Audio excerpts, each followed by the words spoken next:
자, 오늘 고린도전서는 15장 21절에서부터 30절까지 있는 말씀을 가지고 맨 나중에 멸망받을 원수는 사망이니라. 영어로는 The last enemy that shall be destroyed is death. 우리 하나님 말씀을 같이 볼게요. 제가 한 절 읽고 여러분도 한 절 읽고 교독하겠습니다. 그리고 마지막 30절은 함께 봉독합니다. 사망이 사람으로 말미암았으니 죽은 자의 부활도 사람으로 말미암는도다. 아담 안에서 모든 사람이 죽은 것 같이 그리스도 안에서 모든 사람이 삶을 얻으리라. 그러나 각각 자기 차례대로 되리니 먼저는 첫 열매인 그리스도요, 그 다음에는 그리스도 강림하실 때에 그에게 붙은 자요, 그 후에는 나중이니 저가 모든 정사와 모든 권세와 능력을 멸하시고 하나님 나라를 아버지께 바칠 때라. 저가 모든 원수를 그 발 아래 둘 때까지 불가분 왕노릇 하시리니 맨 나중에 멸망받을 원수는 사망이니라. 만물을 저의 발 아래 두셨다 하셨으니 만물을 아래 둔다 말씀하실 때에 만물을 저의 아래 두시니가 그 중에 들지 아니한 것이 분명하도다. 만물을 저에게 복종하게 하신 때에는 아들 자신도 그때의 만물을 자기에게 복종케 하신 이에게 복종케 되리니 이는 하나님이 만유의 주로서 만유 안에 계시려 하심이라. 만일 죽은 자들이 도무지 다시 살지 못하면 죽은 자들을 위하여 세례받는 침례받는 자들이 무엇을 하겠느냐? 어찌하여 저희를 위하여 침례를 받느뇨? 또 어찌하여 우리가 때마다 위험을 무릅쓰리요? 아멘. 우리 잠깐 기도하겠습니다. 절대적인 사랑이시고 은혜이시며 긍휼과 자비이시며 아버지의 그 놀라운 사랑은 그 어느 누구도 거부할 수 없는 모든 것을 삼키시고 데리고 가시는 뜨거운 사랑이신 우리 아버지 하나님께 감사와 찬송과 영광을 돌립니다. 아버지, 오늘도 고린도 교회를 향하여 사도 바울을 통하여 하나님께서 주시는 이 놀라운 말씀들이 우리에게 온전하게 야다되어지고 정말 살아있는 생명의 말씀으로 우리의 속에서 살아 역사하시는 진리의 말씀이 되게 하여 주시옵소서. 예수님의 이름으로 기도하옵나이다. 아멘.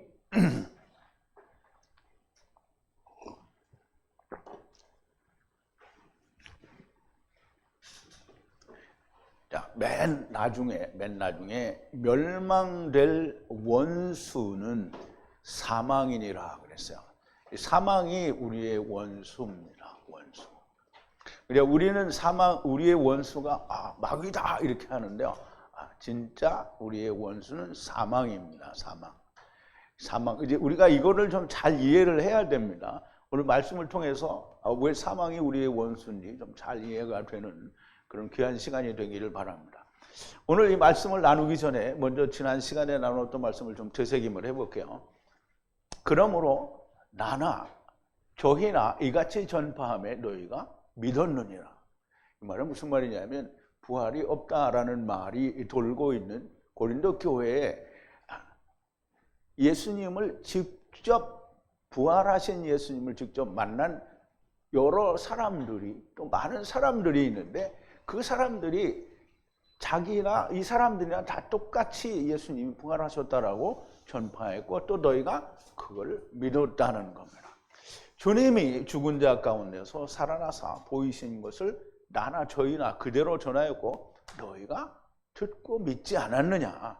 그런데 그리스도께서 죽은 자 가운데서 살아나셨다라고 전파되었거늘 어찌하여 너희 안에 죽은 자가 살아나는 것이 없다고 말하는 자가 생겼느냐 이 말이에요. 만일 죽은 자가 살아나는 것이 없다면 그리스도도 다시 살지 못하셨으리라. 만약 그리스도께서 다시 사시지 못하셨으면 우리의 전파하는 것도 헛것이요 너희의 믿음도 헛것이고 또 우리가 하나님의 거짓 증인으로 발견되리니 우리가 하나님께서 그리스도를 살리셨다라고 증거하였습니다.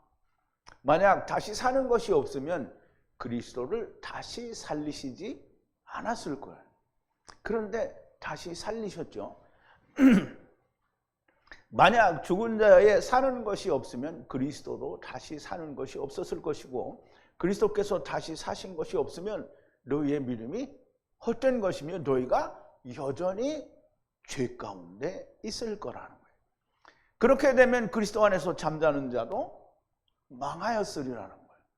아니, 잠자면 이제 다시 일어나는 게 없으면, 죽은 자가 다시 사는 게 없으면 망한 거잖아요. 완전히 망한 거예요. 영생한다고 해서 믿고 따라왔잖아요. 그런데 다시 사는 것이 없으면 완전히 망한 거죠. 그러나 하나님의 진리는 사람이 어떻게 주장한다고 또는 그렇게 믿는다고 해서 바뀌거나 변하는 것이 아닙니다. 하나님의 영생이시고 신실하시고요. 하나님은 사람에 의해서 변해 또는 바뀌어지는 분이 아닙니다. 그리스도 안에서 확신하는 것이 다만 이생뿐이면 모든 사람이 다 불쌍한다는 거예요. 그러면 살아있는 자도 불쌍하고 잠자는 자도 불쌍하고 그냥 모든 인간이 불쌍한 거예요. 그냥 왜? 세상에서 그냥 끝나는 거니까. 하나님께서 내가 데리고 갔다가 데리고 오겠다라고 하시고 세상에서 모든 것이 그냥 끝나버린다면 데리고 가는 건 어디로 간 거예요? 데리고 오는 건 왔는데 가는 게 없으면 망한 거잖아요. 그러나 지금 그리스도께서 죽은 자 가운데서 부활하셔서 잠자는 자들의 이게 끝난 다음에 모든 사람이 불쌍한 자가 된다는 거고요. 그런데 그럴 수가 없다라는 거죠. 그러나 지금 그리스도께서 죽은 자 가운데서 부활하셔서 잠자는 자들의 첫 열매가 되었다. 여러분 잠자는 자를 잘 이해를 해야 됩니다. 잠자는 자는 지금 음부에서든지 아브라함 품에서든지 있는 사람은 자는 자예요. 잠자는 자예요. 근데 오늘 지금 여기에 있는 자들은 뭐예요? 죽은 자예요. 죽은 자. 그러니까 이래도 죽은 자 저래도 죽은 자 마찬가지죠. 첫사람 아담 안에서 온 모든 자가 나중 아담 안에서 다 살게 된다라는 거예요. 근데 이거는 내가 하는 말이 아니고 조금 있으면 나와요. 근데 왜 세상 신학이나 예수 믿는 사람들이 아담 안에서 다 살게 된다는데, 마지막 아담은 다 살게 된다는데 왜 그렇게 말하면 이다이다 왜 그러는 거야? 성경에 돼 있는데. 자, 이제 오늘 본문에 들어와서 21절입니다. 사망이 사람에 의한 것이기 때문에 죽은 자의 부활도 사람에 의해서 되는 겁니다. 이게 무슨 말이냐면 사망이 사람으로 말미암다. 그럼 아담으로 말미암아 사망이 왔고요.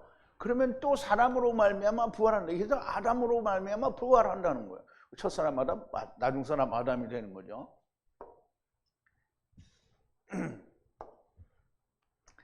자, 사망이 사람에 의해서 왔어요. 사람에 의해서 왔고요. 그리고 또 사람에 의해서 죽은 자 가운데서 들어 올린다는 거예요. 그게 너무나 공식이죠. 첫사람 아담 안에서 와서 모든 사람이 다 죽어요. 그럼 마지막 아담 안에서 마지막 아담이 사니까 그럼 나머지도 다 산다는 거예요. 공식이에요. 공식. 그러니까 이게 성경을 처음부터 첫사람 아담, 나중 사람 아담 이걸 모르면 그러면 성경을 모르는 거예요. 그러면 그 사람들은 예수 믿는다고 하는데 뭘 믿는 거냐면 그냥 다른 종교하고 똑같이 믿고 있는 거예요. 첫사람 아담 안에서 와서 나중 사람 아담 안에서 간다. 이게 어디 있어요? 아무리 성경을 찾아봐도 그런 말은 없다. 그런 진짜 막말은 하면 안 됩니다. 고린도전서 15장 45절에 뭐라 했어요? 기록된 바 첫사람 아담은 내빛이 하이가 되었다는 것 같이 나중 사람 아담은 살려주는 영이 되었다는 거예요. 그럼 나중 사람 아담은 우리가 다 내빛이 하이고요. 그리고 처음 사람 아담이 다 내빛이 하이고 나중 사람 아담은 뭐야? 살려주는 영이잖아요. 그러면 모든 자가 다 내가 예수 그리스도로 말미암아 내가 살려주는 영이 됐어. 나만 산 영이 되는 게 아니고 살려주는 영이 되는 거예요. 그럼 내가 다른 사람 살려주잖아요. 그거 살려주는 영이 된 거예요. 아니 첫사람 아담 안에서 죽고 나중사람 아담 안에서 다 산다는 얘기가 고린도전서 15장 45절에 나와요. 오늘은 안 나오지만 나온단 말이에요. 그런데 왜 아니라고 하는 거예요? 그러면 성경에 그렇게 돼 있는데 그거는 이단이다 이렇게 말하면 누가 이단인 거예요? 지네들이 이단인 거죠.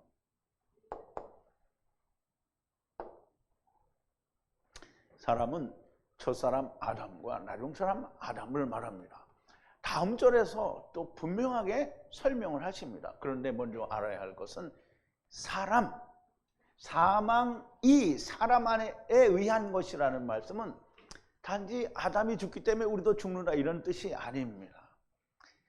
아담은 유한한 존재, 물론 이제 성경에는 930년을 살았으니까 엄청 오래 살죠. 그렇지만 오래 살 필요가 없는 거잖아요. 우리가 오래 살면 무슨 희망이 있는 게 아니잖아요. 그러니까 하나님이 어떻게 해요? 점차 수명을 줄여서 100년이나 120년 그 사이에 다 죽는 거예요. 물론 그 예전에 다 죽겠지만 성경에서 시편에서 뭐라 하냐면 우리 인생이 70이요 강구나면 80이라고 그랬어요. 그래 어쩌다가 120년 살고 그보다 조금 더 오래 사는 사람이 극히 드물게 있지만 사람은 100년을 전후로 다 죽는 겁니다. 그러니까 얼마나 다행인 거예요. 900년을 살면 좀 큰일이에요. 큰일이에요.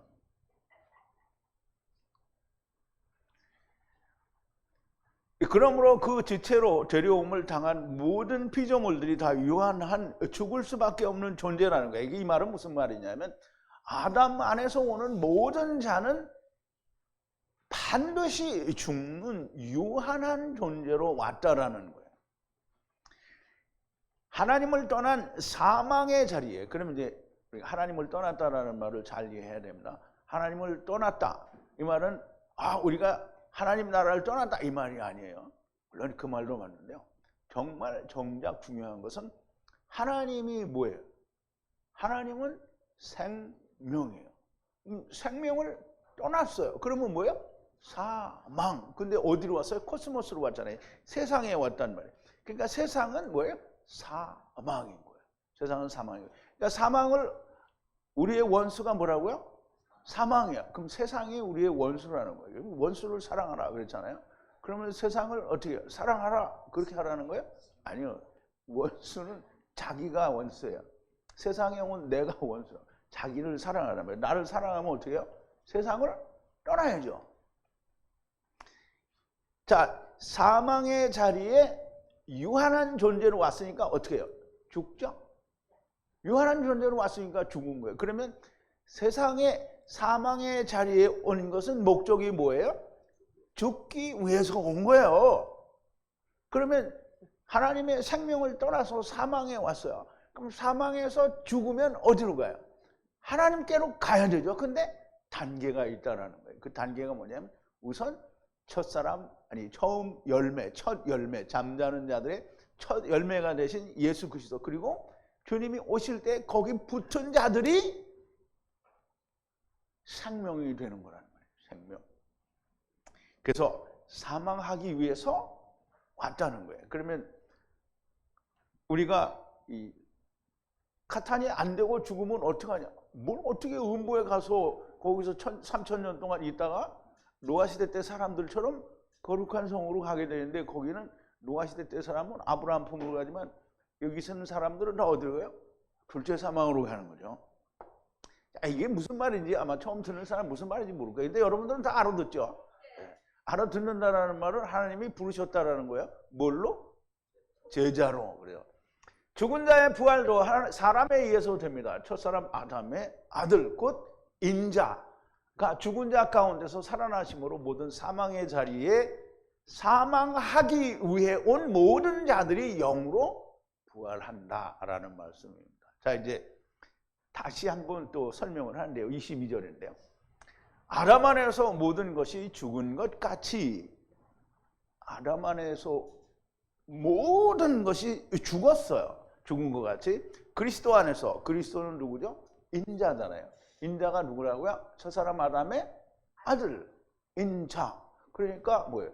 첫사람 아담이 보내는 또 다른 아담이에요. 그러면 이제 오실 자의 표상이 누구라고요? 첫사람 아담. 그러면 오실 자는 누구라고요? 인자.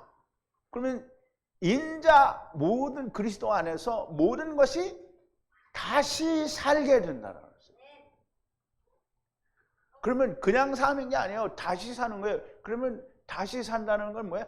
본래 살았었는데 사망으로 왔다가 다시 산다는 거예요. 그러면 이제 우리가 잘 이해를 해야 되죠. 레위기 25장에 보면 우리가 다 이 땅에서는 무엇으로 거하느냐? 나와 함께, 아버지와 함께 나그네로서 세상에 산다는 거예요. 땅에. 그러면 나 혼자 나그네로 온 게 아니잖아요. 누구와? 아버지와 함께. 나와 함께 거한다고 그랬어요. 하느님이 나와 함께 거한다고 그랬으니까 우리는 다 누구랑 같이 있는 거예요? 아버지랑 같이 있는 거예요. 안 믿을 때도 아버지랑 같이 있는 거예요. 다시 살게 될 것이다. 우리 한번 보죠. 아담 안에서 모든 것이 죽은 것과 똑같이 그래서 그리스도 안에서 모두가 살게 된다 이 말이에요. 다시 살게 된다는 거예요. 그러면 아까도 얘기했지만 그리스도가 누구라고요? 인자. 인자는 누구라고요? 나중 아담. 이 사람은 또 누구라고요? 예수 그리스도. 예수 그리스도 안에서 아담 안에서 모두가 죽고 그리고 그리스도 안에서 모두가 다시 산다는 거예요. 다시 살아요. 우리가 이제 어리석은 부자, 누가 보면 부자가 나오죠. 어리석은 부자가 어떻게 했어요? 농사를 지어놓고 산더미 같이 곡식을 자기 창고에 쌓아놓고 나처럼 배가 나와서 배를 탕탕 두들기면서 야 이제 편히 먹고 편히 쉬자. 그런데 주님이 뭐라요? 오늘 내 영혼을 도로 찾으리니. 도로 찾는 거야. 도로. 다시 살고 도로 찾는 거예요. 하나님이 도로 찾는 거 내 거였는데 다시 가져온다는 거잖아요. 나그네라는 것도 아버지의 집에서 세상에 왔으니까 나그네고 다시 가는 거예요. 근데 이걸 전부 부인하는 게 누구예요? 그게 이제 세상이죠. 그러니까 선제설을 하면 이단이라고 하는 거예요. 근데 그거 모르면은 자기가 구원이 없어요. 아담 안에서 모든 것이 사망, 곧 하나님을 떠난 상태로 와서 그 사망의 상태를 떠나게 되는 거예요. 사망에 대하여 떠납니다. 이것을 육체가 죽었다라고 하는데요. 그러나 영은 다시 삽니다. 물론 하늘의 영원한 집을 다시 받기 전에 막벨라 굴, 곧 음부로 가게 됩니다. 아브라함 품이든지 부자가 간 음부든지 그래서 부자와 거지 나사로로 나누게 되는 거예요. 그러면 이제 부자는 뭐예요? 가돌이고요. 거지 나사로는 뭐예요? 카탄이에요. 그래서 우리가 그거를 다른 말로 또 하면 카탄은 하나님의 선이고요. 그리고 가돌 음부는 하나님이 보실 때에 악한 거예요. 그래서 성경은 사람의 눈으로 보는 자기 주관이 뚜렷한 선과 악이 아니고요. 하나님의 눈으로 보는 선과 악이에요. 그래서 이제 아까도 우리 형제님하고 얘기를 했는데 사람들이 보면 어릴 때부터 자기 주관이 뚜렷하고 뭔가 이렇게 공사 구분이 명확해. 그래서 이제 사람들이 생각할 때 이놈은 자기 주관이 뚜렷하니까 성공할 거야. 이렇게 하면 사람의 눈에는 그게 맞아요. 근데 자기 주관이 뚜렷하면 하나님 안에서는 어떻게 해요? 망한 거예요. 뒤진 거라고 그게. 자 이제 그리고 주님이 메시아 왕국을 위해 공중 재림하실 때의 첫째 부활에 아브라함 품의 모든 자들이 왕 같은 제사장이 될 수 있게 들어가게 됩니다. 아담 안에서 모든 자가 죽었고 또 그 육체가 죽는 것 같이 그리스도 곧 나중 아담 안에서 모든 자가 살게 됩니다. 다만 순서가 있고 기간이 다를 뿐이지. 그래서 세 때와 세 때, 그 세 양떼와 세 때 그리고 세 이래가 있게 되는 겁니다. 그래서 그렇게 순차적으로 세 때를 지나서 마지막 네 번째 4대 만에 어떻게 다 삼켜진다라는 뜻이죠. 주님이 보여주실 표적에 대해서 우리가 이제 지난번에 다 한번 얘기를 했는데 한번 다시 보죠. 악하고 음란한 세대가, 즉 서기관과 바리새인 중에 몇 사람이 말하되 선생님이요 우리에게 표적 보여주시기를 원하나이다.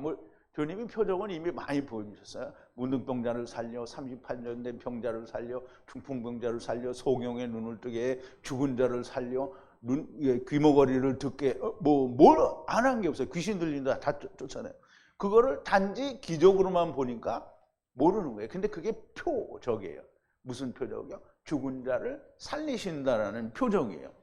그런데 주님이 얘기합니다. 예수께서 대답하여 가라사대 악하고 음란한 세대가, 지금 서기관과 바리새인이 이거를 물어보잖아요. 그러면 이거 물어보는 바리새인과 서기관을, 참 주님도 그런 게, 바리새인과 서기관을 다 나쁜 놈으로 보지 않아요. 그래서 바리새인과 서기관 중에, 그랬어요. 중에 어떤 사람이 말하되, 이제 그래서 악하고 음란한 세대가 표적을 구하나 선지자 요나의 표적밖에는 보여줄 표적이 없느니라. 그래서 이제 요나의 표적은 분명히 마태복음에서 얘기죠. 땅 속에서 사흘 밤낮을 있다가 다시 살아날 거다라고 얘기를 하는데요. 대개는 요나의 얘기를 알아요. 어려서 주일학교 다닌 사람이나 안 다닌 사람이나 하여간 요나는 니누에로 회개를 외치러 가라고 했던데 안 가고 도망가다가 배 타고 다시스로 도망가다가 배가 흔들려서 이제 다 죽게 생겼으니까 요나가 나를 물속에 던지라. 그래서 제비를 뽑아가지고 요나를 물속에 던졌더니 하나님이 큰 물고기를 예비하사 요나를 삼키셨단 말이에요. 근데 그런 얘기는 그냥 지나가는 말로 듣고, 그리고 요나가 물고기 뱃속에서 뭐 했는지 몰라요. 그냥 거기 있다가 근데 어떻게 3일 동안 죽지 않고 살았지? 야, 이건 기적이야. 이런 정도는 알고 있는 거예요. 그런데 보자고요. 뭐라고 하시는지. 요나의 뱃속에서, 요나의 뱃속이 어디라고요? 땅속에 들어간 것과 똑같다고 했잖아요. 땅속에 들어간 것과 똑같은데 그 땅속이 어디냐?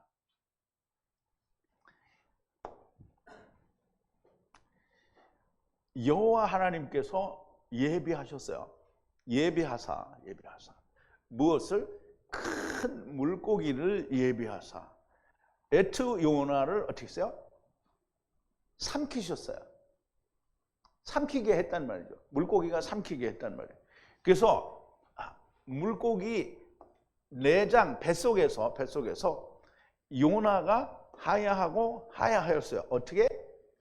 3번 날과 또 3번 밤을 거기서 하야했단 말이에요. 그럼 이제 거기서 뭐 했냐? 지금까지는 뭐예요? 물고기 뱃속에 있는 거예요. 그럼 거기서 뭐 했냐? 그럼 이제 이건 요나서 1장 17절인데요. 다음 장으로 넘어가면 거기서 이 요나가 뭘 했는지 나와요.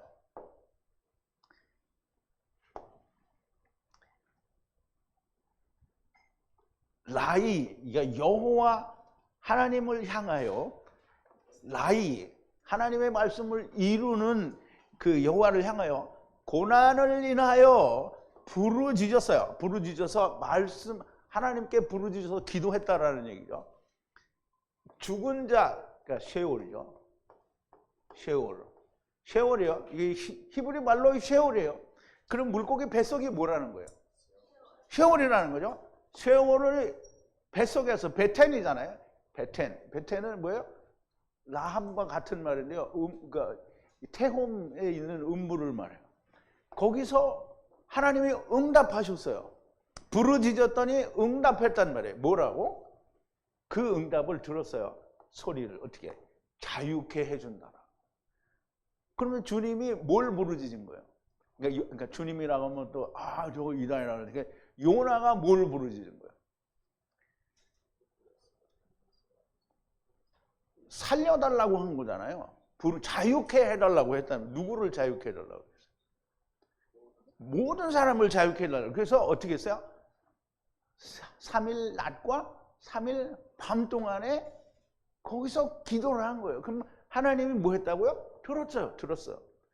응답하여 들었단 말이에요. 들었어요. 그러면 하나님이 들었으니까 어떻게 하는 거예요? 하나님은 주님의 기도를 거절을 할 수 있어요? 없어요? 없어요. 그러니까 요나가 기도하니까 들어주실 수밖에 없는 거예요. 그래서 지금 음부에, 지금 땅속에 사흘 동안 있었다. 지금 물고기 뱃속에 3일 동안 있었다. 이 말은 물고기 뱃속 즉 셰올에서 사흘 밤낮 동안에 있는 모든 자를 위하여 자유케 해달라고 기도를 하셨고 하나님은 그 기도를 들어줬어요. 그러면 이제 지난번에 설명을 드렸죠. 밤에 있는 자들은 다 음부로 가는 거잖아요. 그리고 낮에 구원하는 자들은 어떻게 해요? 다 낮에 구원이 되는 거예요. 그러면 이제 그러니까 예수님이 땅속에 가기 전에는 지금 십자가에 달려서 고난을 받으시기 전에는 이미 카타니와 가도를 나뉘어졌어요. 그러면 그거는 낮에, 이게 카타는 낮에 있는 자고요. 또 세상에 부활하셔서 계속 세대 동안 증거를 하잖아요. 그러면 거기서 나오는 카타는 카타니고요. 가도는 가도예요. 그래서 어쨌든 세대 동안에 뭐예요? 밤과 낮에 있는 자를 다 데리고 간다는 거예요. 낮에 있는 자는 데려가고 밤에 있는 자는 음부로 가는 거예요. 그러면 지금 마태복음에 바리새인들과 서기관들이 원하는 표적 보여주기를 원하나이다. 그러면 주님이 이걸 얘기한 거예요. 이 표적을 요나의 표적밖에는 보여줄 게 없다라고 얘기하는데 그러면 너희는 내가 하는 얘기를 하나도 믿지 않으니까 너는 방법이 없다는 거죠. 그럼 어디로 간다는 거야? 너희는 밤이라는 거야. 그래도 내가 너를 구원한다 이 말이죠. 밤에 데려간다 이 말이에요. 그러면 우리가 사도 바울이나 뭐 베드로나 다른 12제자나 무슨 스데반이나 빌립이나 이런 모든 사람들은 다 뭐예요? 낮이에요. 그러면 이 사람들은 뭐가 되는 거라고요? 가탄이 되면 뭐가 된다고요? 왕 같은 제사장이 되려면 어떻게 해야 돼요?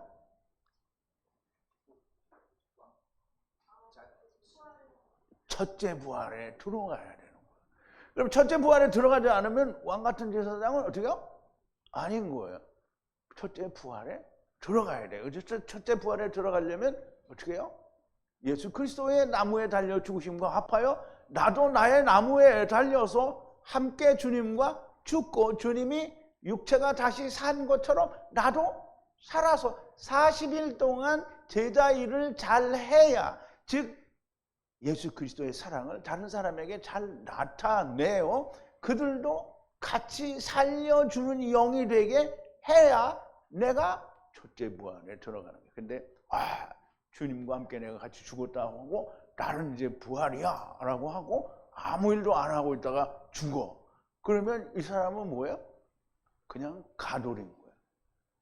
그러니까 제자를 해야 돼. 뭔가를 해야지. 다른 사람을 살리는 일을 해야 되는 거예요. 그런데 예외가 하나 있다고 했죠. 카탄이 됨과 동시에 죽는 사람은 어떻게 해? 그게 누구예요? 십자가 옆에 강도라는 말이에요. 그러면 여러분들은 나는 죽음과 동시에 나는 카탄이 되겠다. 여러분 그렇게 할 수 있어요? 그렇게 하려고 하면 망한 거예요, 여러분들. 그러니까 지금 열심히 해야 돼요. 자, 요나의 표적이란 단순히 죽었다가 다시 사는 것만이 아니고요. 세 때의 밤과 낮에 모든 자들을 자유케 해주시겠다라는 것이고요. 주님은 부르짖었고 아버지는 들으셨습니다. 아담 안에서 사망을 떠나기 위해 온 모든 자들을 예수 그리스도께서 모두 다 살리신다는 것은 허망한 말씀이 아닌 거예요. 하나님의 명백한 약속이고 하나님께서 기록하신 하나님의 입으로부터 나온 말씀인 거예요. 이거는 어떻게 하나님은 인생이 아니시니 시건치 아니하시고 말씀하신 그것을 반드시 이루신다고 했어요. 기록된 대로 되어지는 것이 하나님의 말씀입니다. 자, 23절인데요. 그런데 모두가 그의 질서 안에서 첫 열매 그리스도요. 그 후에 그의 재림하실 때에 그리스도 안에 있는 자요. 그랬어요. 모두가. 그런데 그의 질서 안에서는 반찬은 아니에요. 이제 순서를 따라서라는 말이고요. 첫 열매인 그리스도고. 그러니까 첫 열매가 없으면 다른 거 안 되는 거예요. 첫 열매가 예수 그리스도인 거예요. 그리고 그 후에 그리스도 안에 재림하실 때, 즉 예수 그리스도의 재림 때에 그리스도 안에 있는 자들이에요. 그리스도 안에 있는 자들. 그래서 여기서 이 말은 굉장히 중요합니다. 그래서 그리스도 안에 있다라는 말은 교회 다닌다는 말이 아니에요. 예수 그리스도 안에 있다라는 말은 예수 그리스도의 사랑이 내 안에 이루어져서 지금 나도 주님과 더불어 함께 나무에 달려서 죽었다가 다시 살아나는 그것이 내 안에 있는 사람이 그리스도 안에 있는 사람이에요. 우리말에는 강림하실 때 그에게 붙은 자요 그랬거든요. 붙은 자 아니에요. 그 안에 하나가 된다는 말. 예수 그리스도는 부활하셔서 아버지의 보좌 우편에 계시고 그 나머지는 첫째 부활할 때까지 아브라함 품에 있는 거예요. 그러니까 예수님만 부활의 첫 열매로 아버지의 품에 있어요. 근데 나머지는 뭐냐면 왕같은 제사장을 해야 되니까 아브라함 품에서 기다렸다가 왕같은 제사장을 미리 하면 어떻게 해요? 할 일이 없잖아요. 그죠? 그러니까 그냥 아브라함 품 얼마나 좋아. 낙원이에요 거기도. 그러면 이제 거기에 있다가 메시아 왕국, 천년 왕국이 시작될 때 그때 첫째 부활, 하나님의 집을 입혀주고 너는 가서 이제 일을 하라는 거예요. 메시아 왕국에서 일하는 거예요. 세상에서 일하는 거 아니에요. 세상에서 일했잖아요 다. 첫째 부활에 들어가지 못하면 둘째 사망이고요. 3일 밤낮에 모든 자들을 구원하시는 것은 소망입니다. 그러나 첫째 부활에 들지 못하는 것은 슬픈 소망인 거예요. 슬픈 소망이에요. 슬피 울며 이를 갈미 있게 됩니다. 여러분 모두가 첫째 부활에 들어가는 분들이 되기를 바랍니다. 오늘 오신 분이나 내일 오실 분들이나 153 성회에 적을 두고 있는 모든 분들은 다 그렇게 되기를 바랍니다. 제발 그렇게 되기를 바랍니다. 그렇게 되는 것은 여러분들이 자기가 살아있으면 안 돼요. 자기 주관이 뚜렷하면 절대 안 되는 거예요. 자기 주관이 뚜렷한 사람은 손 들어봐요. 자기 주관이 뚜렷해요? 자기 주관이 뚜렷하면 안 되는 거예요. 왜? 자기가 주관이 있잖아요. 하나님 주관이어야 되죠? 하나님이 주관이어야 돼요. 자, 24절인데요. 그 후에 끝에는 하나님의 나라를 넘겨주시고 그리고 아버지께서 태초와 권세와 권능을 쓸모없게 하실 것이다 그랬어요. 자, 그 끝은 텔로스라고 해서 맨 마지막을 말하는데요. 둘째 사망을 말하는 거예요. 언제든지 이제 넘겨주는 거예요. 뭘 넘겨주냐면 하나님의 왕국을 넘겨줘요. 누가? 예수님이 하나님의 왕국을 누구에게 넘겨줘요? 하나님께 넘겨줘요. 그리고 아버지께서는 파괴를 해요. 뭘 파괴하냐면 모든 아르케, 태초예요. 베르시트, 태초. 그리고 모든 엑소시아. 그리고 파워, 권능의 두나미스 권능이란 말이에요. 권능이 뭐라 그랬죠? 차바. 그러면 차바는 우리만 차바 아니고요. 마귀하고 함께 온 귀신들도 다 차바예요. 그러면 우리는 파괴를 안 해요. 근데 물론 삼켜지는 자는 파괴가 되는 거죠. 그러면 이 권능들도 다 파괴하는 거예요. 엑소시아도 없어지는 거예요. 엑소시아는 우리도 엑소시아가 있지만 마귀도 엑소시아가 있거든요. 그래서 이 모든 것들을 다 뭐를 한다고? 파괴한다는 말은 쓸모없게 한다는 거예요. 쓸모없게 한다는 거예요. 쓸모없게. 그러면 태초에 하나님이 발화하신 모든 하늘과 땅과 모든 그 안에 있는 피조물들이 다 어떻게 해요? 이제 쓸모가 없게 되는 거예요. 그 쓸모가 없으면 어떻게 한다고요? 하느님이 삼켜버리는 거예요. 그래서 이제 이게 삼킨다는 게 나와요. 이제 보세요. 끝, 텔로스는 두 번인데요. 첫째 부활에 들어가는 자들은 주님이 공중 재림이 끝이에요. 첫째 부활에 들어가는 주님이 공중 재림이 끝이에요. 왜냐하면 그 뒤에는 그냥 천사의 몸을 입었는데 천사의 몸을 입은 자가 뭘 더 바라겠어요. 그리고 메시아 왕국이 넘겨져요. 하나님께. 그리고 아버지께서 모든 태초에 준 방백과 권세, 방백은 베레시트 아르케를 말하는 거예요. 그리고 차바도를 더 이상 소용이 없게 하십니다. 이것이 둘째 사망이 되는 겁니다. 그래서 둘째 사망은 계시록 20장 5절부터 15절인데요. 그 나머지 죽은 자들은 천년이 차기까지 살지 못하더라. 그랬어요. 그럼 이제 천년이 차면 어떻게 해요? 사는 거죠. 다시 살아요. 그러면 이제 나중 천년이 지나고 나서 그 사람들이 다시 세상에 나오는 건 아니에요. 음부에 있는 자들은. 이는 첫째 부활이라. 이 첫째 부활에 참여하는 자들은 복이 있고 거룩하도다. 둘째 사망이 그들을 다스리는 권세가 없고 도리어 그들이 하나님과 그리스도의 제사장이 되어 천년 동안 그리스도로 더불어 왕노릇하리라. 천년이 참에 사단이 그 옥에서도요 나와서 땅의 사방 백성 곧 곡과 마곡을 미혹하고 모아 싸움을 붙이리니 그 수가 바다 모래 같으리라 그랬어요. 저희가 지면에 널리 퍼져 성도들의 진과 사랑하시는 성을 들음에 하늘에서 불이 내려와 저희를 소멸하고, 여기서 지면은 이제 조금 이따 나올 텐데요. 이 지면은 평평한 지구예요. 평평한 지면이에요. 평평한 지면. 또 저희를 미혹하는 마귀가 불과 유황에, 불과 물에, 불과 유황이 없어요. 그냥 못에 던지오니 거기는 짐승과 거짓 선지자도 있어 세세토록 밤낮 괴로움을 받으리라. 그러면 이제 세세토록 밤낮이잖아요. 그러면 이제 밤과 낮이 없어지면 뭐예요? 세세토록이 없어지는 거죠. 그러니까 밤과 낮 동안 괴로움을 받는 게 길어요, 짧아요? 아주 짧을 거예요. 또 내가 크고 흰 보좌와 그 위에 앉으신 자를 보니 땅과 하늘이 그 앞에서 피하여 간데 없더라. 또 내가 보니 죽은 자들이 물은 퇴소하고 그 보좌 앞에 섰는데 책들이 펴져 있고 또 다른 책이 펴져 있으니 곧 생명책이라. 죽은 자들이 자기 행위를 따라 책들에 기록된 대로 심판을 받으니. 근데 우리가 여기 책들을 사람들이 보면 뭐라고 생각하냐면, 여기 저 아산시 은봉면 그 은봉로 803에 10에 사는 이춘우 뭐 이렇게 기록이 되는 줄 알았는데 그게 아니에요. 생명책에 기록이 되어 있는 거는 예수 그리스도 안에, 즉 예수 그리스도와 함께 죽고 그리스도의 부활과 함께 다시 사는 그것이 생명책이에요. 그러면 그 생명책대로 된 사람은 구원이고요. 그 다음에 또 다른 책은 뭐냐면 율법대로 산 사람은 어떻게 삼켜지는 거죠. 그래서 책들은 거기 그럼 하나님이 우선 지금 있는 게 80억이잖아요. 그러면 이제까지 온 인구가 얼마나 되죠? 그게 한 10배는 되려면 800억이잖아요. 그러면 880억의 명단을 다 하나님이 적어 놓으신 거예요? 아니요.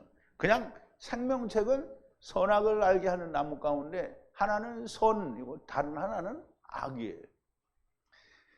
자, 이제 바다가 그 가운데서 죽은 자들을 내어주고 또 사망과 음부도 그 가운데서 죽은 자들을 내어주며 각 사람이 자기 행위대로 심판을 받고 사망과 음부도 불못에 던지우니 이것이 둘째 사망이라. 둘째 사망.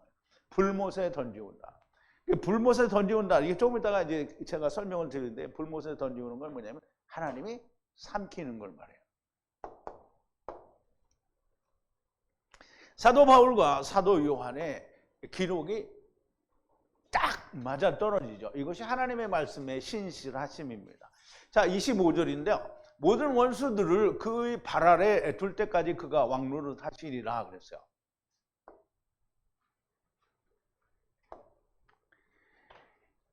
그가 왕노릇 하셔야 한다라는 거죠. 언제까지? 모든 적들을 그의 발 아래 둘 때까지 통치를 하는 거예요. 그러면 이제 모든 원수가 그의 발 아래, 예수님의 발 아래요. 그럼 우리가 이렇게 생각하니까 내 예수님 발 밑에니까 예수님의 발이 뭔 줄 알아야 돼요. 예수님의 발이 뭐예요? 자, 우선 이 말을 어디서 인용을 해왔냐면 시편 110편에서 가지고 인용을 한 건데요. 다윗의 시입니다. 다윗의 찬송시인데요. 여호와께서 예언하셨다는 게 말씀하시는데요.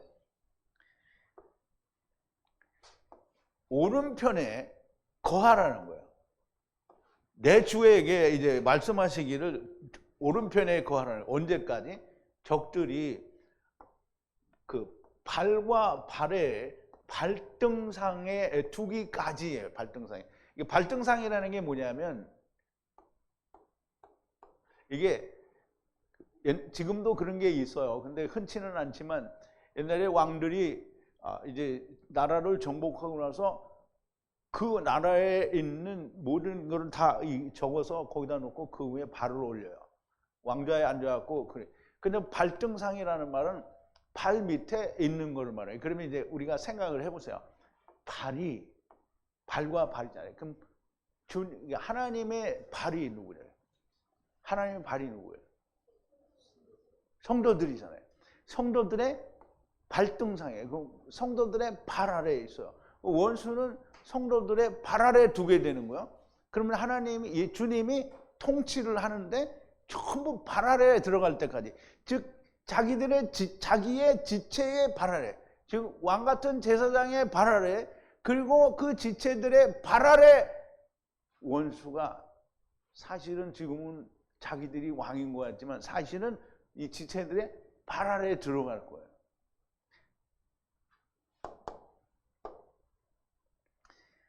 하나님의 발, 주님의 발은 지체들을 말하고요. 발은 단순히 몸에 붙어있는 존재라는 의미가 아니고요. 주님과 함께 걷는 자들이 주님의 발이에요. 그래서 창세기 3장에 보면 뭐예요? 너는 그의 발꿈치를 상한다고 그러잖아요. 그럼 발꿈치는 뭐예요? 예수님의 족적을 따라가는 자가 발꿈치거든요. 그러면 우리가 주님과 함께 동행하는 자, 하나가 되어서 걷는 자가 발이에요. 그러면 그 발 아래 혹은 발등상이라는 말은 발로 놓고 밑에 두니까 역시 같은 의미를 가지게 됩니다. 모든 원수들을 모든 발들의 아래에 둘 때까지 왕노릇을 통치를 하신다라는 말씀이고요. 결국은 모든 원수가 지체들, 곧 그들의 아래에 두어지게 되면 통치가 끝납니다. 자, 26절인데요. 마지막에 멸망될 원수는 사망이니라.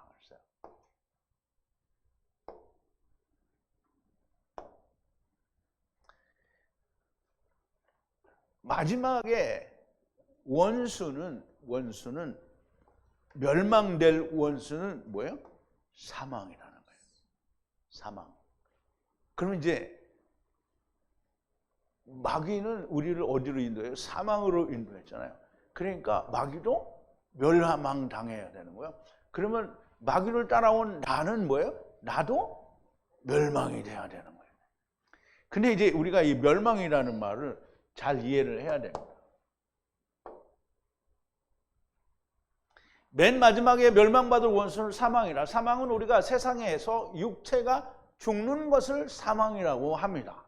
그러나 사망의 본질은 우리가 아버지 곧 생명을 떠났다는 것이 사망인 거예요. 영생은 아버지와 아들을 아는 것이 영생이라고 했어요. 요한복음 17장 2절인가에 나오죠. 3절이네요. 이것이 영생이다 그랬어요. 영원한 생명이죠. 아는 거예요. 아는 거. 진리의 하나님을 너희가 아는 것이, 그리고 예수 그리스도, 즉 하나님이 보내신 예수 그리스도를 아는 것이, 그게 곧 생명, 영생이라는 거예요. 영생. 그러면 우리가, 하나님은 영생이시니까 우리가 하나님 안에 삼켜지면 우리가 뭐 되는 거예요? 영생 되는 거죠. 그러니까 하나님이 밤이나 낮이나 어떻게 했는데 다 삼키시는 거예요. 그러니까 우리가 다 어떻게 해요? 영생 되는 거예요. 도로. 그럼 하나님이 도로 불러간다고 그랬어요. 어리석은 부자를, 내 영혼을 도로 찾는다고 했잖아요. 그러면 세상 게 누구 거 되겠냐? 자기 거 안 되죠. 그러면 내 영혼을 내가 도로 찾는데 어디를 찾아요? 음부로 찾죠, 먼저.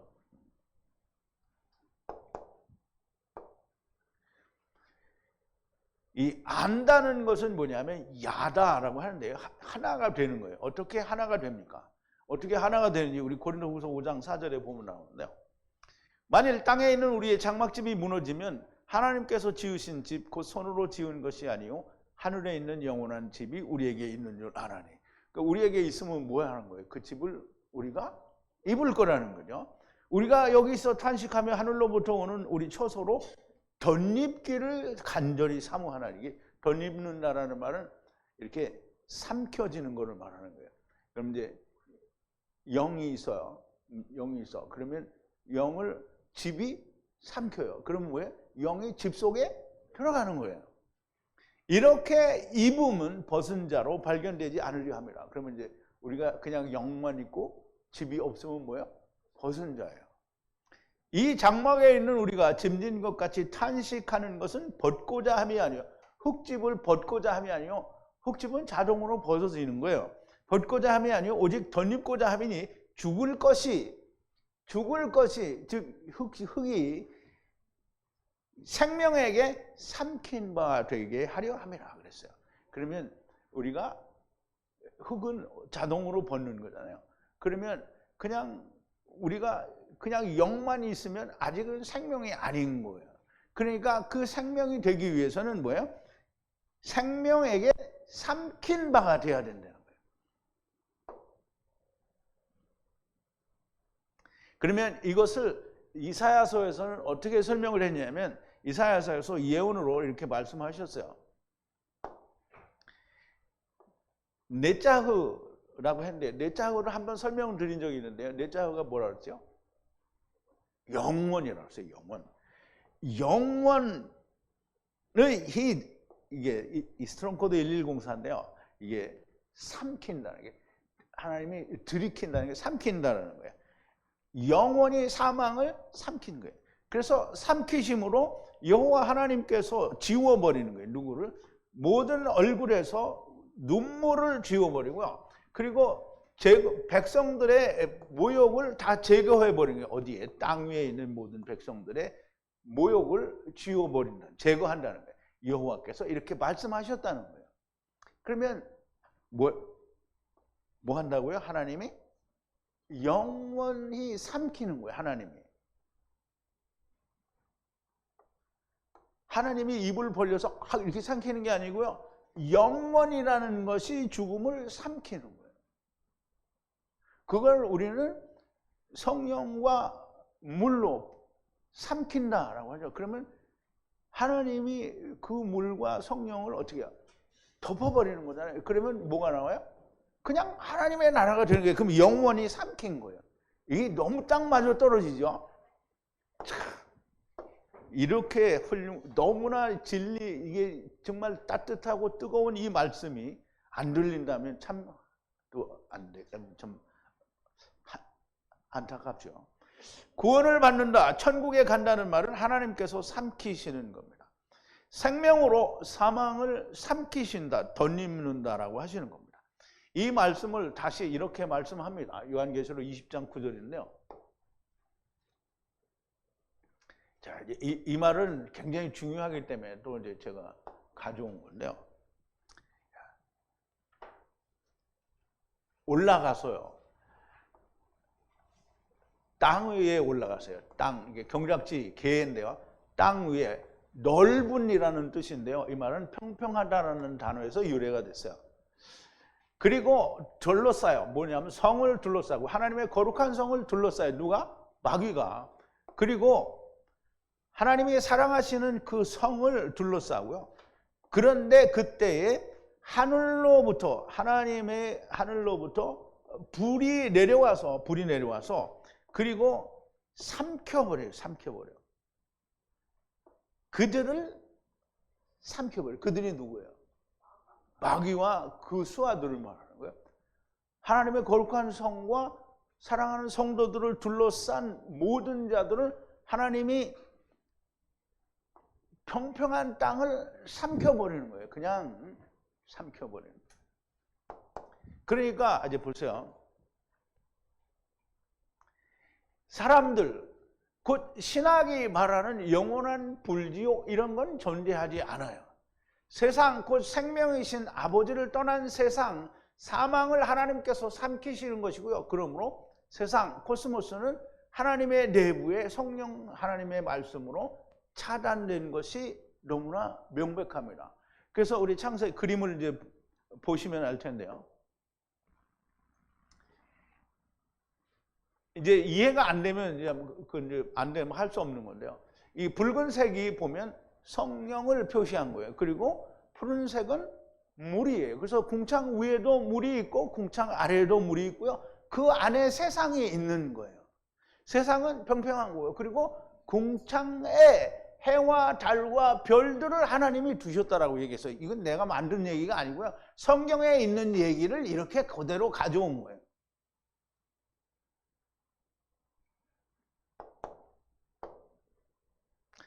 하나님께서 삼키신다는 말씀이 성립될 수 있어요. 그렇게 다 삼키신다는 말이에요. 그럼 이제 성령과 물, 하나님의 말씀으로 딱 삼켜버리면 어떻게 해요? 이게 싹 없어지는 거예요. 그럼 삼킨다는 게 맞죠. 그러면 이 흰 부분은 뭐냐? 여기가 하나님의 나라예요. 하나님의 나라. 그래, 우리가 말하는 볼 수 없고 갈 수 없었던, 그러나 우리가 거기에 있었던 하나님의 나라예요. 여기에서 이렇게 왔다가 다시 이렇게 가는 거예요. 이게 세상이고요. 우리가 다시 돌아가는 것을 말하는 거예요. 하나님께서 삼키신다는 말씀은 미 성립될 수 있고요. 넓다. 플레토스라는데요. 평평하다라는 이제 플레투스라고 하는데요. 이 넓다라는 말은 그냥 엄청 넓은 걸 말해요. 근데 그 넓은 게 어디에서 왔냐면 평평하다라는 단어에서 유래가 됐어요. 그러므로 하나님께서는 우리가 말하는 둥그런 지구를 삼키시지 않고요. 평평한 땅을 삼키시는 거예요. 하나님께서 세상은 평평하다고 하시는 것이지 세상 학문은 다 거짓말인 거예요. 그러면 성경이 옳으냐 학문이 옳으냐? 그럼 학문이 옳다고 생각하는 사람은 그렇게 믿으면 됩니다. 그런데 그 결과에 대해서 누가 책임을 지냐면 자기가 책임을 져야 됩니다. 그런데 하나님은 분명히 성경에 사도 요한이 기록한 계시록의 원어로 헬라어로 뭐라고 되어 있냐면 평평하다라고 되어 있는 거예요. 누가 이렇게 썼다고요? 요한이 이렇게 썼어요. 사도 요한은 주님이 사랑하는 제자고요. 사도 요한은 정말 성경에 대해서 창세기부터 정말 명확하게 요한복음의 모든 걸 다 기록을 하신 분이잖아요. 그럼 이분이 실수로 평평하지 않은데 평평하다고 썼냐? 그건 있을 수 없는 얘기를 하는 거예요. 세상 곧 하나님을 떠난 사망은 생명이신 아버지께서 세상에 오셔서 생명을 주시고 믿지 않는 자들은 아버지께서 모두 삼키시는 겁니다. 생명이 사망을 삼키시고요. 덧입는다는 것입니다. 자, 27절인데요. 모든 것을 그의 발 아래 복종케 하셨으니 모두가 복종을 합니다. 복종한다라고 말하는 것은 그가 복종하는 모두에 들지 않은 거라는 거예요. 그 발 아래 복종케 했다라는 말은 자기 자신은 복종되지 않는 거예요.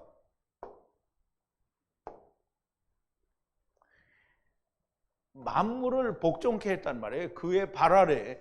그리고 그렇게 모두를 복종하게 했다라는 말은 명백하게 자기를 제외하는 거예요. 그를 복종하는 것에 그들을 모두를 복종하게 한 그곳에서 제외한다는 거예요. 그럼 자기는 복종하는 게 아니라 자기는 다스리는 거잖아요.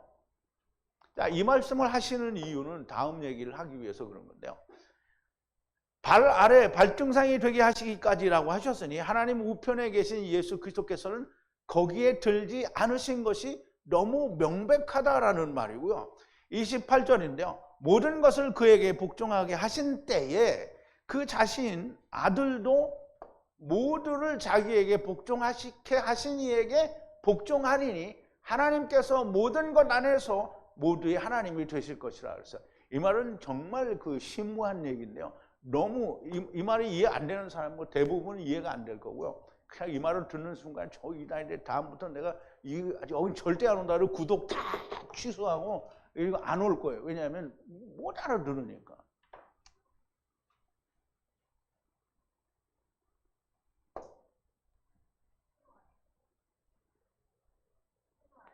설명 안 했어요?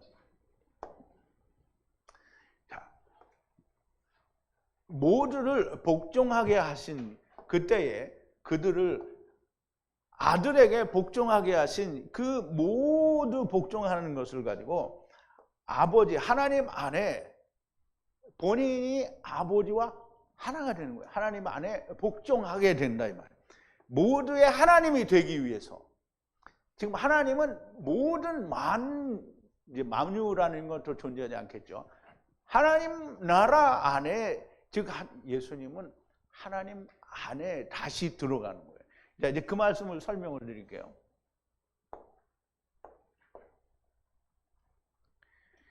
자, 이 말씀은 정말 이 사람들이 세상 신학은 절대 이해할 수 없는 거를 이야기하시는 거예요. 이 말씀은 정말 심오한 말씀인데요. 처음 듣는 사람들은 이해할 수 없는 것이지만 어느 정도 하나님의 말씀이 이해된 사람은 정말 심오한 말씀입니다. 처음 태초에 아들과 성령께서 아버지를 낳아.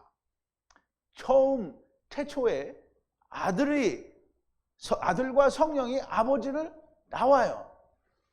그래서 품속에 독생하신 하나님이 어떻게 나타나셨다고 그러죠. 그러면 하나님의 말씀은 누구와 항상 같이 한다고요? 성령님과 함께 하는 거예요. 그래서 말씀과 성령으로 세상을 감싸고 있는 거예요. 물질 세상을 나타내셨어요. 성령님과 말씀으로 물질 세상을 나타내셨어요. 그래서 이게 요한복음 1장 18절에 뭐였어요? 나타내셨다라고 하는 게 기록했다라는 뜻이라는 말씀을 드렸어요. 그리고 그 안에 모든 것에 나타나셨고요. 만물로 나타나셨고, 글로 나타나셨고, 물로 나타나셨고, 육신으로 나타나셨어요. 이 모든 것을 자기 안에 가지시고 다시 아버지께로 돌아가는 거예요. 그러면 우리도 아버지께로 돌아가지만 예수님도 다시 아버지의 품속에 들어가는 거예요. 이게 하나가 되는 거잖아요. 그러면 분명히 사도 요한이 아버지의 품속에 독생하신 하나님이 나오셨다라는 말은 다시 돌아간다라는 말을 하는 거잖아요. 그러면 세상이 다 주께로 왔다 주께로 돌아가고 다시 아버지께로 돌아가는 거잖아요. 이런 하나님의 말씀을 신학이 얘기를 합니까? 아니면 어디에서 이런 걸 얘기를 합니까? 오직 성경만이 이 얘기를 하는 거예요. 이 모든 것을 자기 안에 가지시고 다시 아버지께로 돌아간다는 말씀이고요. 무지하게 어려운 말씀인데요. 여러분들은 다 야다하실 겁니다.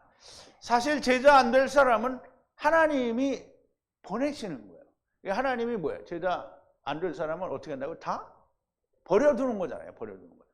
그러면 제자 안 될 사람은 하나님의 말씀이 이렇게 하나님의 말씀이 증거되어지는데 이게 안 들리고 이게 정말 부담스러운 거예요. 왜 나는 하나님 이게 안 들릴까? 그러니까 어떻게 해요? 자기가 나간다라고 하는데 하나님이 제자 안 될 거니까 보내는 거야. 그러면 보내면 어디로 가겠어요?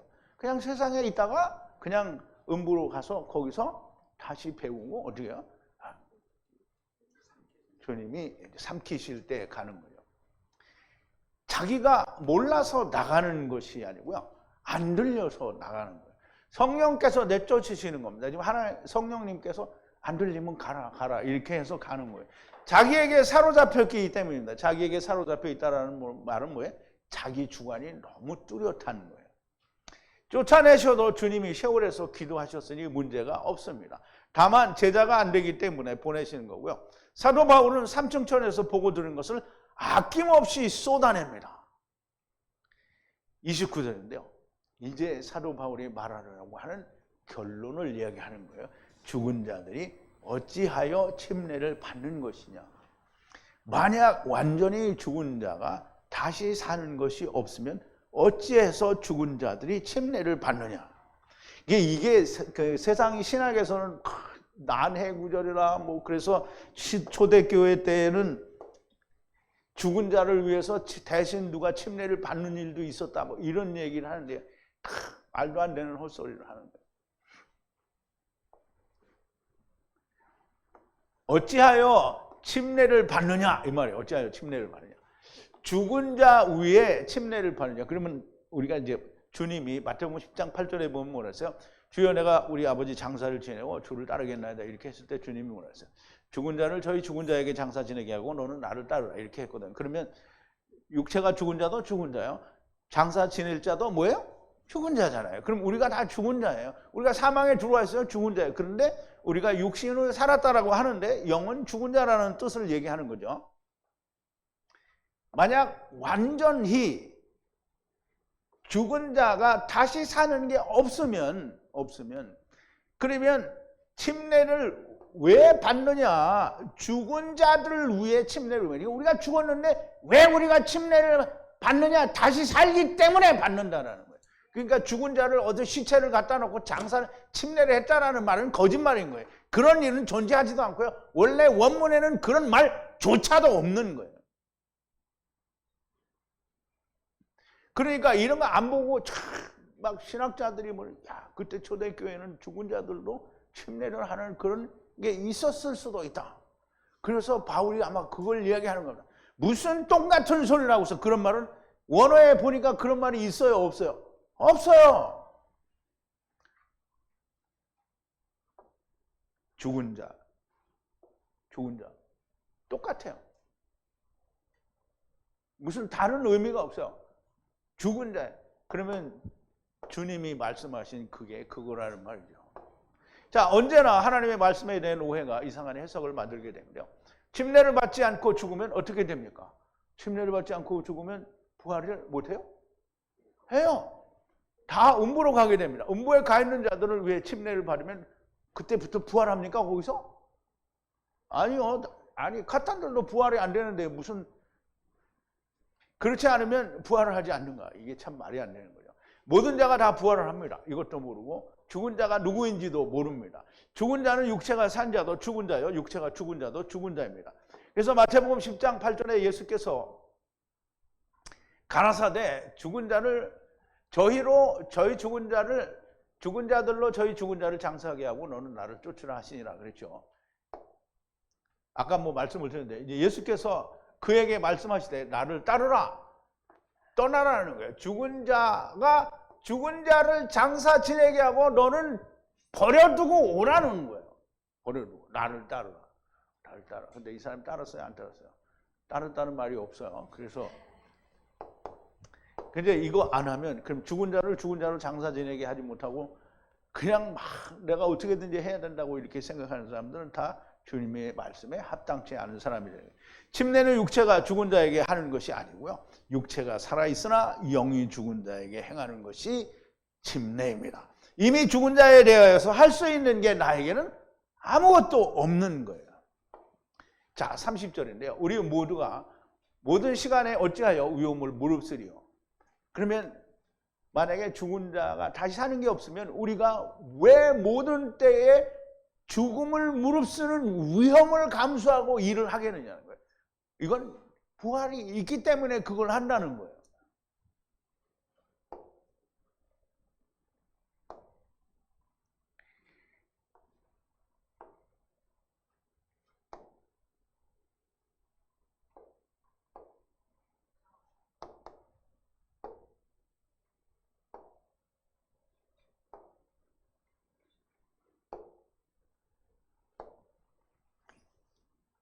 왜 우리가 위험에 처하겠느냐 이거예요. 모든 때에 위험은 무슨 위험이에요?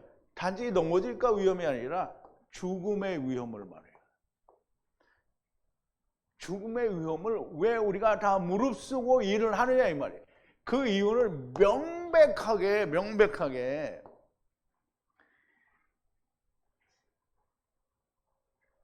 만약 부활 다시 사는 것이 육체도 주님의 육체의 부활만큼 다시 살고, 이 말은 무슨 말이냐면 예수님이 부활하셔서 며칠 동안 있었다고요?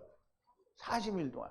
우리가 그 40일 동안 같이 사는 게 없으면 그리고 예수님의 부활과 같이 우리가 부활하는 그 부활이 없다고 하면 그러면 우리가 무엇 때문에? 죽음을 무릅쓰고 위험을 감수하고 일을 하는 거냐 이 말이에요. 썩을 것으로 심고 썩지 아니할 것으로 다시 살기 위함이 아니냐. 육의 몸으로 심고 신령한 몸으로 다시 사나니 육의 몸이 있은즉 신령한 몸이 있느니라 했어요. 육의 몸으로 심고 뿌린다 이 말이죠. 그리고 영적인 몸으로 다시 들어올리고 육체의 몸이 있은즉 영의 몸이 있다라는 거예요. 그럼 이제 우리가 다음 시간에도 아니고 그 다음 시간에 이제 고린도서 15장 45절이 나오는데요. 다시 사는 이것이 땅에 속한 육체가 있으면 하늘에 속한 육체가 있는 거예요. 땅에 속한 건 소마지만 하늘에 속한 육체는 하나님의 영원한 집을 입은 천사의 몸이 되는 거예요. 그러면 보세요. 썩을 것으로 심고, 즉 육체로 심고 영적인 것을 거두는 거 아니냐. 그러니 부활이 없다라고 하는 말은 존재할 수가 없다라는 말이에요. 다음 주에 다시 자세하게 설명을 할 텐데요. 1800년이 넘도록 하나님의 말씀이 없다가 지금 마지막에 주님이 부르십니다. 여러분들 부르시는 거예요. 제자하라고. 썩을 것으로 심고 썩지 않을 것으로 사는 것은 누구나 다 합니다. 그러나 썩을 것으로 심어서 제자가 되는 것은 다릅니다. 하나님의 말씀을 모르는 자는 죽기를 두려워합니다. 또 죽기를 무서워함으로 일생에 매여 종로로 타는 모든 자들을 놓아주려 하십니다. 우리가 여러분들은 글쎄 여러분들한테 이렇게 물어보기가 좀 겁나는데 여러분들은 죽기가 두렵지 않나요? 네. 대답하는 사람은 두려운 사람이에요. 이게 보람이도 그렇고 정상이도 그렇고 두려운가 보네. 죽기가 두려워요? 이게 대답을 안 하는 거 보니까 두려운가 보네. 죽기를 무서워함으로 일생에 매여서 종로를 타는 사람, 이 사람들을 놓아준다는 거예요. 그 놓아주려면 어떻게 해요? 다시 살려줘야 놓아주는 거잖아요. 그래서 주님이 잠자는 자들의 첫 열매로 살아서 자기를 보여주잖아요. 그러니까 우리가 누구든지 이렇게 우리가 다시 사는구나 이거를 믿고 죽음을 무릅쓰고 일을 한다는 거예요. 그러나 다시 사는 것을 아는 자는 죽기를 두려워하지 않습니다. 생명을 받았다면서 죽기를 두려워하는 자는 거짓일 수밖에 없고요. 죽기를 두려워하지 말라고 다시 사는 것을 보여주셨는데 죽기가 두렵다? 그러면 주님의 사랑이 그 안에 있지 않은 사람입니다. 오늘 정말 심오한 하나님의 말씀들을 들으셨고요. 죽음을 두려워하지 말라고 여러분들에게 세상이 어떻게 끝을 내는지에 대해서 자세히 알려주셨습니다. 주님이 그렇게 알려주신 거예요. 주님이 제자들에게 뭐라고 말씀하셨습니까? 너희는 담대하라, 내가 세상을 이기었노라. 이것을 너희에게 이름은, 지금 주님이 제자들에게 이렇게 다 이야기하는 것은 요한복음 16장이잖아요. 성령께서 오셔서 이런 모든 것을 책망하고 이것을 너희가 성령과 함께 일을 해야 된다라는 얘기를 하는데, 이 모든 것을 너희에게 이름은 너희로 내 안에 평안을 누리게 하려 함이라. 세상에서는 너희가 환난을 당하나 세상에 있는 동안엔 복음을 전하기 위해서 환난을 당하게 된다는 거죠. 누구처럼? 바울과 제자들처럼. 그러나 담대하라, 내가 세상을 이기었노라. 그럼 예수님이 세상을 이기었는데 어떻게 이겼어요? 십자가에서 죽고 새 생명으로, 하나님을 향한 생명으로 다시 살았으니까 이긴 거예요. 그렇게 너희도 이길 거다라는 거예요. 고난을 그냥 내가 막 내 스스로 고난을 이겨내는 건 그건 아무짝에도 쓸모가 없는 거예요. 세상에 대해서 죽고 하나님께 대하여 사는. 그래서 육의 몸으로 심고 영의 몸으로 다시 사는 게 그게 이긴 거예요. 왕 같은 제사장과 영원한 하나님의 집이 있기 때문이라는 말씀입니다. 하나님께서 이 모든 것을 보여주시고 말씀하시는데도 두려워서 세상의 끈을 놓지 않고 두려워하는 것은 믿지 못하기 때문인 겁니다. 하나님의 주시는 영광을 생각하고 담대하게 여러분들이 모두가 다 제자들이 되시기를 바랍니다. 아멘 했어. 예, 아멘 했으니까 제자가 되는 거예요. 우리 기도하시겠습니다. 거룩하신 사랑이신 은혜의 하나님, 감사와 찬송과 영광을 돌립니다. 사랑하시는 아버님께서, 우리를 지극히 사랑하시는 아버지께서 사도 바울을 통하여 고린도 교회를 향해, 오늘 우리들을 향해 정말 모든 것을 풀어서 보여주시고 또 말씀하십니다.